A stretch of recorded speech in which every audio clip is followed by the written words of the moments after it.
What's up, guys? Welcome into the Modern Christian Dudes podcast. My name's Jeremiah Johnson, alongside Funko Pro Greg Walden. Hi, what's up, guys? Would you like to give yourself a sound effect there, sir, of some sort? All right. And then Big Ben, a.k.a. King Ranch Askew in the house. How we doing? Getting some, if you're watching with us on live, you can always do that. A Facebook Live, Modern Christian Dudes. Trying to work on upping our game there. We got the 3 cam set up today. So that's awesome. Merry Christmas to everyone. We are officially in the Christmas season now. December 6th, less than 20 days away from Christmas. I hope that you went and got that Batman and the dolls. And here's what I know for sure as of today is we're going to have the Modern Christian Dudes Christmas edition, and that is going to be on December 21st, Tuesday, December 21st. We're going to release that episode, the Modern Christian Dudes Christmas edition, Christmas party, where we will be exchanging gifts to one another. Right. And I can guarantee my gift to you, Ben Askew, Big Ben, a.k.a. King Ranch Askew, is going to crush your gift to me. No, it's I'm not. telling you, I don't think my so. gift is going to be I better. don't know. We're going to find out. Greg Walden, I gave him, a sneak peek of it. What do you think? Yeah, mine's got to be I don't know. This is going to be a lifetime gift. A lifetime gift. A lifetime gift? This is going to be a gift that 50 years from now, you're still going to have. Yeah. That's how amazing I would say mine's on the equal playing field. You're going to have it forever. All right. I don't have anything for Greg Walden yet, though. Neither do I. Well, I will say this. It will be a lot better than the Rice Krispies boxers that you gave Greg Craywick last year. Greg Craywick got the Snap Crackle Pop boxers shorts last year. And he must have tried them on because he's like, yeah, they didn't really fit very well. So he didn't put them on. They were extra large. Come on, Greg. So anyway. He probably got re-gifted somewhere. So I can't wait for that episode. It's going to be an amazing episode, and I did have some ideas for you, Greg Walden, but you're a picky man. Yes, I am. Yep. That's one of my bad points. You can't go wrong with the Funko Pop, right? Not quite for sure what I'm going to do for Funko Pro Greg Walden right now. The man who has everything. Right. I did send him a little. Here's the problem. You can get him something, but by the time you give it to him as a gift, he's already going to have it. That's right. He's going to order it. Yep. Oh, I got my email pulled up because I got my storage here. Here's a great GoPro quote I found last night as I was just perusing through my email and stuff. For every passion, there's a GoPro mount. And I was like, that's Greg Walden right there. For every passion, there is a GoPro mount. So awesome. All right, it's going to be awesome, guys. I'm super stoked about it. It's better to give than receive. Yes. And my present is going to be epic. I know it. Okay. I'm excited now. So anyway, you should be excited too. Mine's a combination of it's an amazing gift. It took a lot of time. It's enduring. I had to go through multiple avenues. Anyway, it's going to be epic. Okay. We're Dudes Talking News, Sports, and God. We do that every single week. So like, share, and subscribe to the Modern Christian Dudes podcast. Again, I don't have much female talk here today per se, although again, climbing to 42% female listenership audience. 42. We just keep every week. Yeah. Greg Walden, you missed last week, right? Or no? Yes. I watched it. I did watch it. We called the lady. We called the lady. Sure. The Shaka? Yeah. Shirka? Shirkit. Shirkit. Yep. The Shirkit. The Shacket. No, it's a Shacket. The Shacket. Yes. Shacket. The Shacket. Yeah. Sherpa. So shoes. My wife listened to that episode, and she gave me the word on those boots. Okay. What were they called again? The Uggs. No. Lugs. They're lugs. Yeah, not Uggs. Okay. Not popular. Oh, okay. She's like those are the ugliest things ever, and they're not what we thought they were. They're those. You remember those giant early 2000s shoes with they're kind of like platform big shoes. chunky platform. That's what they are. And stuff. Yeah. So all right. Trends come and go. Okay, so anyway, we do want to cover. Here we go. Let's just get it started. So have you watched the Hawkeye on? Yes, Disney Plus? I watched the first 2 episodes last night, and they were excellent. I really liked it. Yeah, I liked them too. I think it's going to be a good series. I think so too. And I talked about. I think I'm liking the TV like Loki, Hawkeye. Yeah. Have always. Yeah, not Captain America, Falcon. yeah. Disney is doing well with these series. Stop making movies. Just keep making them. Yes, yeah, absolutely. Okay, but here's the thing, was what you brought up, and this is kind of interesting, is found an article here, Marvel woke Hawkeye huge fail on Disney Plus, and this is interesting. So more bad news for Disney Plus and Marvel as it learned the woke Hawkeye series is a huge fail and is presently performing as the worst of the live-action MCU shows on the streaming service. Hawkeye, which stars Haley Steinfeld as Kate Bishop, and I surprisingly liked her. In other movies, I haven't liked her as much. What was woke? I guess no, the whole woke culture. We talked about that with women. Putting women in every single acting role. That's part of the woke culture. Politically correct. It's a new term for politically correct. Yeah. So his own show, 40% less than Loki. Whopping 40% less than Loki, the previous live-action MCU show on Disney Plus. Well, I think that's just Hawkeye. Period. Actually, they kind of make that reference in one of the episodes where he's the least popular because he's close. He keeps it close to his heart, and he's just not. He doesn't have a good brand. Yeah, the numbers say Loki was watched by 2.5 million homes. Hawkeye 1.5 million homes. Comparison: Falcon Winter Soldier's 1.8 million, WandaVision 1.6 million. So there you go. Here's another thing. Underperforming. We're in a busy season too, so yeah. It can't exactly. I don't know. It took me a while to get to it, but I've been enjoying it. I like it. I think that the actors are great. Yep. I plan to get to it. I think it's kind of like the woke part is like, I like that they didn't just totally remove him. That like he's like discipling her and. Yeah. He's still in the picture. I think it'll be a good transition. Yeah. Like as much as I'm not a fan of them just like completely washing the entire MCU to all female leads. I do like her character so far, and I like where they're going with it. But I think why it's underperforming is kind of the same reason that Black Widow didn't perform well. It's just like it's not an interesting world. I don't think it's not as interesting. Yeah, because they're not technically. Well, that's when you create that's where I think it's hard. Is like you can only get so big, right? You keep getting bigger. Yeah. What's bigger than killing off half the universe? Yeah. Like, you know what I'm saying? And then it just gets weird. That's what the Eternals. They're trying to create these Eternals and like. Well, the other thing is too is it's like you're putting Hawkeye, who is a normal man. Who Pastor Justin would say he's not a superhero. Oh yeah, but just like Batman. Yeah, the thing about it is like in his world, Black Widow. It's like you put him up against Thor, and Thor's an infinitely more interesting character and avenues that they could pursue, whereas Hawkeye is like kind of stuck on Earth. And you bring a good point, because I think with backstories you have to have a level of intrigue with the character for somebody to really want to know the backstory of that character. Yeah. If it's a really lesser known or lesser character in the series that no one really has any intrigue about, no one's going to want to watch his backstory. I think they kind of tried to push the family man aspect of Hawkeye too, which is something I appreciated at the beginning of Endgame, where he's with his family and then his family disappears and then he goes in and becomes Ronin. And I think that was like for me as a father, I was like, I can't imagine. Yeah. You know what I mean? It's like you're reading my mind, Big Ben, King, aka King Ranch, ask you, because it's like these differences in superheroes. And it brings me to an article I found this week called The 10 Biggest Differences Between Thor in the movies and the comics, because you represent Fat Thor. I do all the time. Your cosplay character. It is. It's my staple. Okay. So 10 biggest differences between Thor in the movies and the comics. Roll through these. Number 10, Thor had a secret identity in the comics. Did you know that?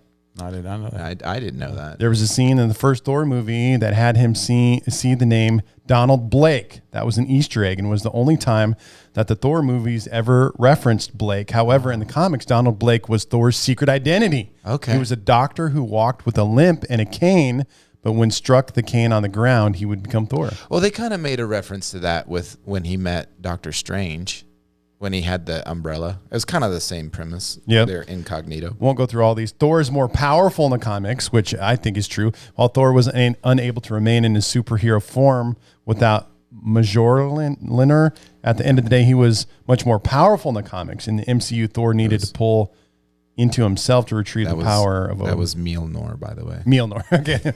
I botched that one. His hammer. Yeah, he was more powerful in the comics. Another one, Thor was not funny in the comics. Yeah. Very serious character in the comics. I think that's part of Chris Hemsworth. It just, you have to have that in there. His humor is so funny.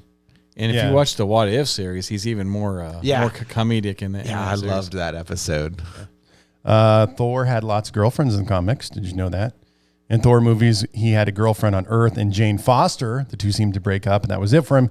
He did at one time seem like a good fit to date Sif, but that never happened and isn't likely to happen in the future. In the comics, Thor got around a bit. He was with Jane Foster for a long time, but that ended, and the two remained just friends. In more recent comics, he dated She-Hulk. Whoa. Most recently, and there have been plenty of women in the past. Hela was not Thor's sister in the comics. Oh, okay. Okay. Thor had another brother in the comics. Interesting. You're supposed to be the Thor specialist. I'm waiting to give the commentary. No, I mean, I'm going to be honest with you. I didn't read the comics. Okay. Instead of having a sister in the comics, Thor had another brother, one that never appeared in the Marvel Cinematic Universe, the MCU. This brother was Balder the Brave. His history was unique as the story of Ragnarok prophesied that Balder's death would set the end of times into motion. Thor is smarter in the comics. They kind of make him a little bit dumber. Number 2, Thor has been the king of Asgard in the comics. And finally, number 1, I did skip one somewhere. Thor is a real god in the comics. He's the king of Asgard now. True. So that one's false. Okay. So anyway, you would know. You're the giver of false information for the most. No. All right. So I have to do a retraction. I have to do it today because I told you that I didn't think Jamie Foxx was in the new Spider-Man, and it is in fact Jamie Foxx. Nice. It's I like not, Jamie. but it's not. He's not blue like in the Garfield, whatever that kid's name is. I didn't even watch him. Yeah, Spider-Man, which brings up a good point that I was going to bring up today is Spider-Man coming out December 17th. Oh yes, very excited about this movie. Yes, I'm so ecstatic, and I got scared a little bit. You know that scalpers. So pre-sales of Spider-Man tickets to the movie theaters have surpassed. It's like broke the records, and the previous record. Do you know which movie set the previous record? Just guess. I would guess. What am I looking for? That I almost said Fantastic Four. The MCU. The last. Endgame. Avengers Endgame. I would go with him. Endgame. Black Widow. Black Widow. Yep. Set the record for pre-sales of tickets. Now, so that cannot be good then. But no. But I think the reason that Black Widow had so many pre-sales, that was the first MCU movie post-COVID. We didn't have a movie for a year. So now Spider-Man has crushed that. The problem is that the scalpers took all the tickets and now they're selling them online for $1,000. Goodness gracious. For the opening weekend, which is technically December 16th. So, they always say the release is December 17th. Well, they're actually showing it December 16th. So I did the research for us. And good news. The good news is? In Joplin, there's like 3 seats that are taken. I know. That's what I'm saying. Like, that's so dumb. People in major cities, like you're saying, $5,000. I'm like, buy a first class ticket to Joplin, Missouri. They're selling tickets online for $1,000 a ticket. For $1,000. But here's the thing. This is for the modern Christian dudes out there that are listening. I have good news. I went and did the research. And I looked up flights. Okay. So I looked up plane tickets from Atlanta, Georgia, which is the hub, to Joplin, straight to Joplin.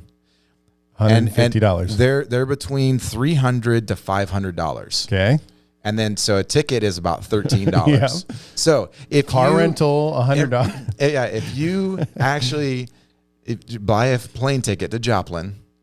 And then buy a ticket to the Joplin movie theater, then it will be cheaper than buying $1,000 plane ticket to Joplin. Yes. Uber from the airport, stop at Buffalo Wild Wings, then the movie and go back. You're still ahead of the game. I also looked up plane tickets from LA.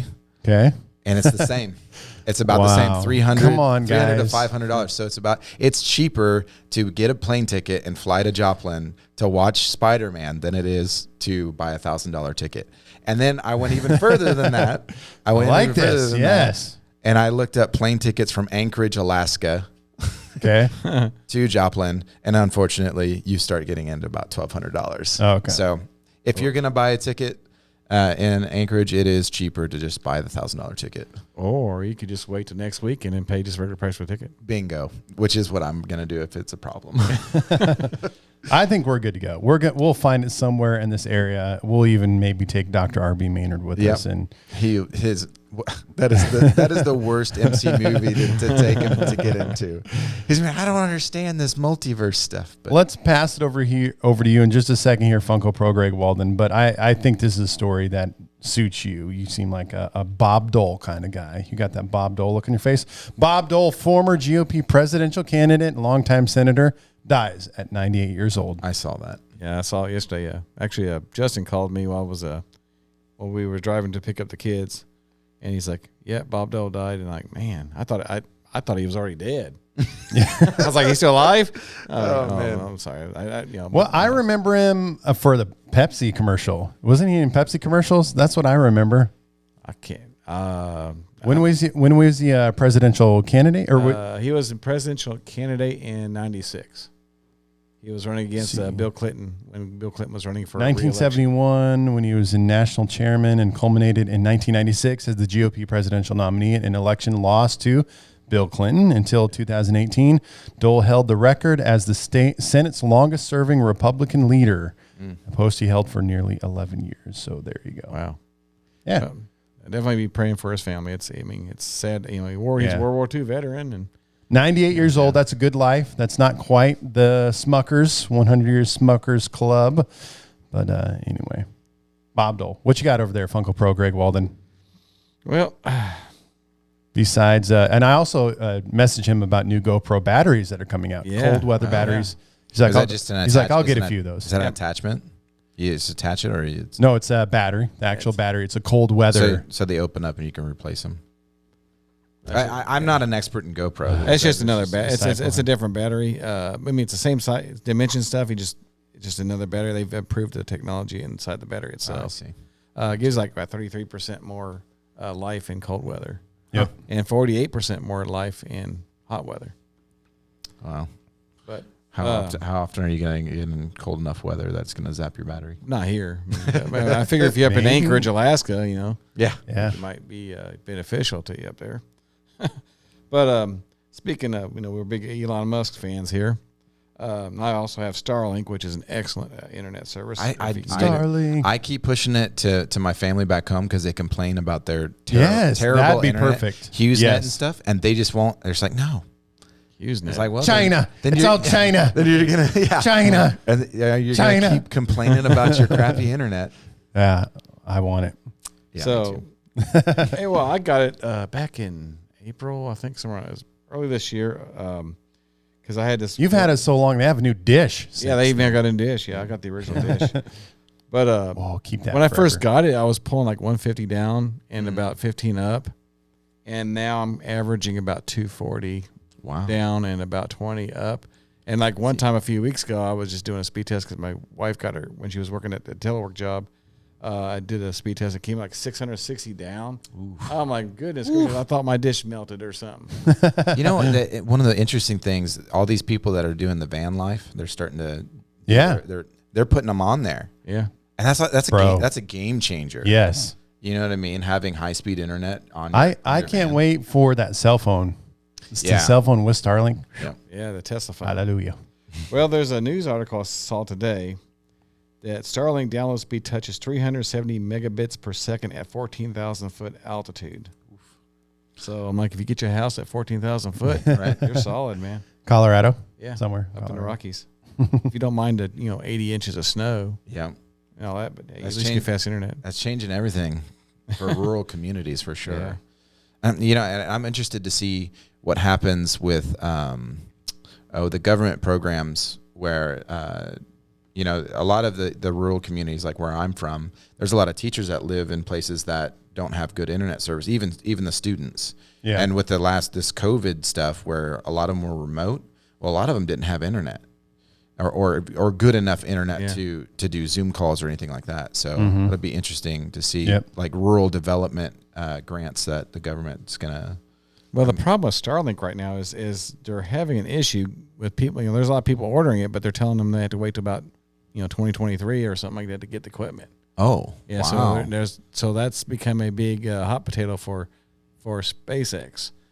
Is okay. Everybody wants it, but okay, well, you got to wait a year and a half to get it, Right. and then people are like, well, let's go. Come on.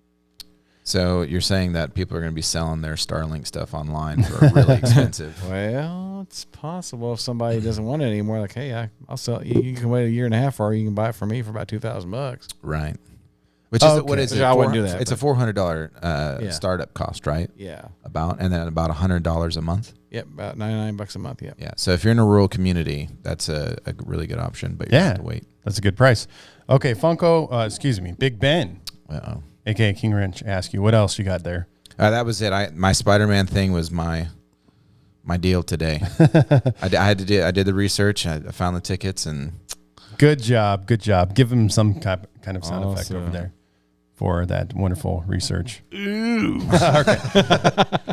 All right, I'm gonna focus on Luke chapter 1. I thought because we're in the Christmas season, our spiritual talk could be focusing on guys in the Christmas story. How about that? All right. Because we are quirky individuals. And one last shout out to my guy, Indiana resident Joey Chestnut, Joey Jaws Chestnut, the hot dog champion. He just recently won this last week the St. Elmo Shrimp Cocktail Eating Championship. Goodness, The competitive eater consumed over 17 pounds of the dish in 8 minutes. That dude's a human Pac-Man. So It was shrimp. What was it? Shrimp? Shrimp, yes. It was the Shrimp Cocktail Eating Championship. Okay. Now, you don't have to pay to get into that, right? Well, he's in the MLE, the Major League Eating. It's a league. There's a league. There's a league for Major League Eating. Yep, the MLE. Yep. Oh my. He's in that. You got to qualify to be a pro. Like, you just can't be in the MLE. You have to compete and make your way into it. Did we find our calling yet? I don't know if I could eat 17 pounds of shrimp. That's like, I can eat a lot of shrimp, trust me, but 17 pounds, that's too much. Back in my early 20s, I might be able to get him around for his money. But now I couldn't do it, though. Amazing man he is, Joey Jaws Chestnut. Let's get him on the show sometime. So there you go, us guys in our stories. So I want to focus today on Luke chapter 1 and the Christmas story. And I'm going to read here a second. The birth of John the Baptist foretold. So this is John chapter 1, starting in verse 5. It says, in the time of Herod, king of Judea, there was a priest named Zachariah who belonged to the priestly division of Abijah. His wife Elizabeth was also a descendant of Aaron. Excuse me just a second here. Okay, both of them were righteous in the sight of God, observing all the Lord's commands and decrees blamelessly. But they were childless because Elizabeth was not able to conceive, and they were both very old. Once when Zachariah's division was on duty and he was serving as priest before God, he was chosen by Lot, according to the custom of the priesthood, to go into the temple of the Lord and burn incense. And when the time for burning incense came, all the assembled worshipers were praying outside. Then an angel of the Lord appeared to him, standing at the right side of the altar of incense. When Zachariah saw him, he was startled and gripped with fear. But the angel said to him, like every angel does, they just randomly appear to us and they're like, hey, don't be afraid. It's like, what are you talking about? Anyway, he says, do not be afraid, Zechariah. Your prayer has been heard. Your wife Elizabeth will bear you a son, and you are to call him John. He will be, that's your son's name there, Big Ben. Okay. He will be a joy and delight to you, and many will rejoice because of his birth, for he will be great in the sight of the Lord. He's never to take wine or other fermented drink, and he will be filled with the Holy Spirit even before he is born. He will bring back many of the people of Israel to the Lord their God, and he will go on before the Lord in the spirit and power of Elijah to turn the hearts of the parents to their children and the disobedient to the wisdom of the righteous, to make a people ready for the Lord. Zechariah asked the angel, how can I be sure of this? I'm an older man and my wife is well along in years. The angel said to him, and side note, I did have a dream last week. I got in that deep sleep. I have my app watch. You know, it's not an Apple Watch, but it's a fake one. Yeah. A monitor sleep, so I can see when my deep sleep zones are in. Right. And so when you get in the deep sleep zone, you dream a lot, right? So I had a dream that Rachel was pregnant, and then we had a girl. No. Then we had a girl, and I was like, "Wait, how old am I going to be when she's 18?" And I was freaking out about it. I'm like, "I know I'm not like crazy old, but wait, I don't want to have more kids." Anyway, okay. So he's basically saying the same kind of thing. He's like, "Man, I'm super old. What? How is this going to happen?" So verse 18, Zachariah asked the angel, "How can I be sure of this? I'm an old man, and my wife is well along in years."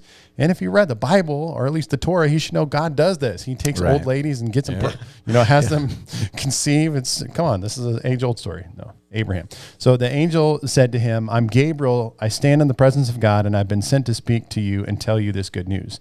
And now you will be silent and not able to speak until this happens, because you do not believe my words, which will come true at their appointed time." So, now you should never crazy Bible stories. Yeah, you should never say that you wouldn't be like somebody. Like if you were put in that situation, I can't say that I would have disbelief, but literally an angel appears before you, right? And then you're gonna say, like, how do I know this is going to be true? An angel just appeared right in front of you in person to tell you this. Gabriel himself. You know what I mean? It's like, how can you be like in disbelief of this? You know what I mean? But then again, put yourself in that situation. You can't say you wouldn't do the same, but still, it's like, come on, man. I would think it's be our, again, our sinful flesh. Look at stories of people who, they've seen things, but yet they still wouldn't believe. Like, look at the parable of the rich man. If you send somebody back from the dead, they'll listen. And then in the Abraham says, even if someone come back from the dead, they still wouldn't believe. Right? Yeah.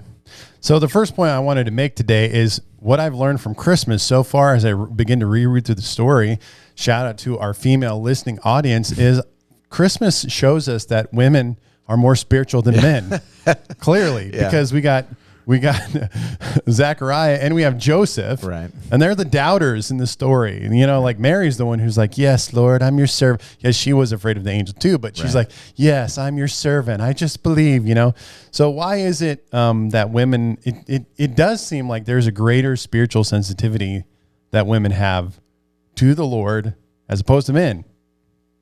Don't you believe that to be true? I found that I feel like that's true. And considering being a pastor and considering that 42% of our audiences are female, I have no comment on this. I don't know. I would probably think that tends to be more true. That women are more receptive in general than men are. I think it's because the way men are just. We're processing. We're men also tend to be analytical. We're trying to figure it out. Also tend to be more prideful too. Guys. Yeah. So I thought that's kind of interesting in the Christmas story is that again we have this amazing miracle, and the response is a little bit of doubt, and I'll go back to that point which you were bringing up, which I do think is powerful, is that we are the people that want a miracle, and at times we demand a miracle, but even when God does one, we're still the doubters. It's like, what else? Like you said, what else do you want? There's an angel right in front of your face speaking to you on behalf of the Lord, or you said that, Big Ben, and still questioning the Lord. Yeah, like I said though, is you put yourself in the situation. You can't say that you wouldn't do the same. You know what I mean? So I don't know. Yeah, that goes back to Adam and Eve. Like we all want to. Bash Adam and Eve for eating the fruit, but think about it. If we would have been there, I would have done the same thing. Yeah. Yep. And I think that's a good mindset to be in, just as a Christian. In period, when you look at people, and you cast judgment, and it's like, well, given the same circumstances, you can't say that you wouldn't do the same. Like you look at drug addicts or anybody that's in sin, you can't say that if you were given the same upbringing, the same circumstances and all that stuff, you can't say that you wouldn't fall into drugs and alcohol, whatever it is. Yeah. You know what I mean? So that's why it's good to come from an understanding point of view to the world, and trying to understand people and why they are the way they are, and just try to, be loving and, and somewhat understanding. And there's some, there are some here's what I'd say in the negative kind of scary kind of portion is that there are some residual effects to our lack of belief. Mm-hmm. I mean, read the story. What happens? There's like the angel's like, okay, you're gonna be mute because you didn't believe. I'm going to shut you up. I'm going to literally shut your mouth. You got 10 months. I was watching. In fact, I was before I came here today. I was in the shower. I was watching some sermons on YouTube, and I caught a story, but I couldn't remember. I mean, I caught the one story with I think it was Elisha or Elijah. One of the two came out. I couldn't. But I was far away. Couldn't tell if it was Elisha or Elijah, but prophesied that in 24 hours, because they were under siege, I think by the Syrians or something like that, and at 24 hours there would be food outside the gates and blah blah blah. And then the guy, he's like, no, I didn't want to believe it. And then 24 hours they fled. There was food, and the man who believed actually got trampled to death by the people who were going out to get the food. Yeah, and it's like because of his unbelief. I mean, he actually died because of his unbelief. Yeah. So I think it's it's something that we think about and process as men is that, it's hard for us to believe sometimes. And well, how are we going to get that how are we going to overcome that inability to believe? And I'm thinking of the scripture where the man said to Jesus, he's like, Lord, help me to believe, help me overcome my unbelief. And so I think there's going to be stages in our life as men and women of God where we're going to walk through that stage of struggling really to believe what God is speaking and wanting to do in us. And so we have to turn to the Lord and say, God, help me. I am struggling in my belief right now. It's like we want to be, powerful. I want to be, this powerful giant, and I want to talk like that sometimes. And, that person that's, the same spirit that raised Christ from the dead is inside of me. But there are just seasons and moments, things in our life that cause us to be like, man, I don't know if I can believe God's able to do this. But and I think our main attitude has to be that of humility, because the Bible says God resists the proud but gives grace to the humble. And we must keep our attitude as humble and humility. Even though we might struggle with unbelief, but we have that humility to say, God, please help my unbelief. I don't know it all. I struggle with this area. God, help me, strengthen me in this area to trust you more and to take you at your word. Yeah.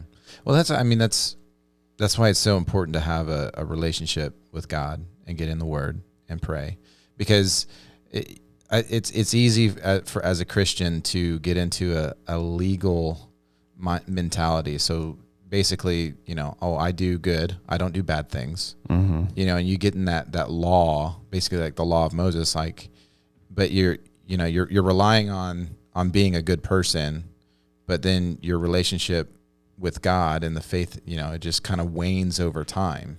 When's the last time that you got filled up like a Jesus energy, Yep. It's like, that's why it's important to daily get into God's presence and be filled, and build that faith over time. Cause if you, it's just like working out. Like I need to work out here currently, but it's like working out your spiritual faith too. It's like daily you're getting in God's presence. So when that difficult situation comes up in your life, you are strong enough in faith to know that God's going to get you through it. Whereas if you, just rely on being a good person and, that's your legal mentality, and you're not really pursuing God's presence, when that problem comes up, it's a desperate moment. And, that's one of the things that I think Christians do too often is waiting for a desperate moment to seek a move of God in your life. Yeah. And the flat out truth is that, like the Bible says, our battle is not against flesh and blood. It's against powers and principalities in high places. It's a spiritual war. And you cannot win a spiritual war by your physical self. Right. You don't have the power to conduct or win a spiritual battle by your own power. You don't you'll lose every time. Yeah. Without Jesus, you'll lose every time. Yeah. So there you go, guys. Some less. I do know one thing. He had a lot of time to think about it. Yeah. Because he couldn't talk, so he could all he could do is think about it. Because it goes on to say that So he was able to talk after he was named their son John, right? Yep. Mm-hmm. Yeah, because they went on and Elizabeth said that his name's John, and they're like, what? It's supposed to be Zechariah, right? And then he wrote down, apparently. Yeah. I think. Yeah. Yeah. So amazing. And then he could speak. Yeah. So I hopefully that we can glean some stuff from that as modern Christian dudes, women, Christians, followers of Jesus Christ. Hey, get into the Christmas story this year.